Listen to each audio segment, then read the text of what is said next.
Hello everybody. I have some extremely concerning news that I think you would all like to hear. Bees, they're dying. And not only are they dying at a normal rate, they're dying at a rate that's been unprecedented in over the past 30 years. As you can see, starting in 1945, with a peak in 1946, our actively pollinating bee population has fallen dramatically to an all-time low in 2007. Now you may wonder, well, why is this happening to the bees? Well, the biggest reason is most likely pesticides. For example, Farmer John plants 3 acres of corn, and he sprays all his corn with pesticide. Bees come, pollinate the plants, get infected with the pesticides. I mean, the pesticides are made to kill insects. For a long time, we didn't think that this was killing our bees because it doesn't kill them instantaneously like it does with most other insects.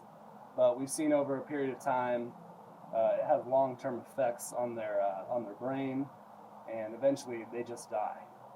And the other example from Farmer John's farm of just giant cornfields is bees don't like corn. Bees don't like most of the things that farmers plant in abundance because they don't flower. Bees need flowers to pollinate and keep it going. You might also ask yourself, who cares? Why do I care about bees? I'm here to tell you, you need to care about bees. For one, without bees, who's going to pollinate our plants? There's only 2 things in this world as of now that pollinate plants. One is the wind, which, you may get it, you may not. And the other one is bees. And without the bees, the plants, they can't produce. So no plants, no salads, no food overall. And obviously as well, if we run out of plants, we'll run out of oxygen. So that's the main reason you should care about our bee population. They're more than just a bug. And then you might say, well, it seems like a big problem. I don't farm, so how can I make a difference? And I would say the easiest solution would be, and what I'm proposing, is to start a backyard garden. Basically, anyone can do it. All you need is a little bit of space, a little bit of grass, some soil, and as you can tell, that's why I brought you out here today, show you my garden. It's a fun activity, helps bees, but the main thing you need to concern yourself with is planting things in your garden that will flower at the end of the day. So things like cabbage or kale, they're good.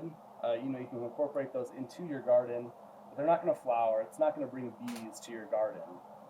And so that's really what we're looking for, is a flowering plant that the bee can sustain itself with.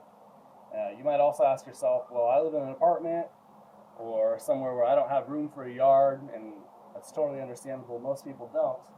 But a good alternative to that would be planter boxes.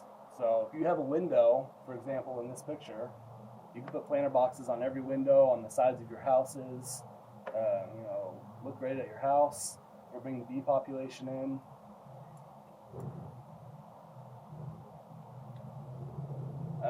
So come join me, I'll show you my garden, show you it's not that hard to do at all. Another great thing that you can gain from building your own garden is not only the bee resurrection, but also you can use it for compost piles. Got a compost pile here. This took me about 2 weeks, 3 weeks to just set up all the plants, not including the fence I had to build with my dog. And I see bees in it almost every single day. This cabbage over here has, it's bok choy is flowering. There's actually quite a few things that you might not know will flower, but they do. So overall, I just encourage everybody, get your garden in. Let's save these bees, because ultimately our population really depends on it. Unless we want to eat processed foods, pizza all our life. If you want a vegetable again, we got a serious crisis on our hands. And So let's get to it.